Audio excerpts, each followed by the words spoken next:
Healthy and సింపుల్గా ఉసిరికాయ పాకాన్ని ఎలా ప్రిపేర్ చేసుకోవాలో చూద్దాం.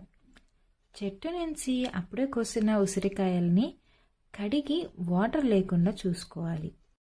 ఒక బాండీలో కడిగి పెట్టుకున్న ఉసిరికాయలు, బెల్లం తగినంత వేసుకొని హైలో పెట్టి ఉసిరికాయల్లో ఉన్న నీరు మొత్తం బయటికి వచ్చి బెల్లం కరిగేంత వరకు హైలోనే ఉంచుకోవాలి.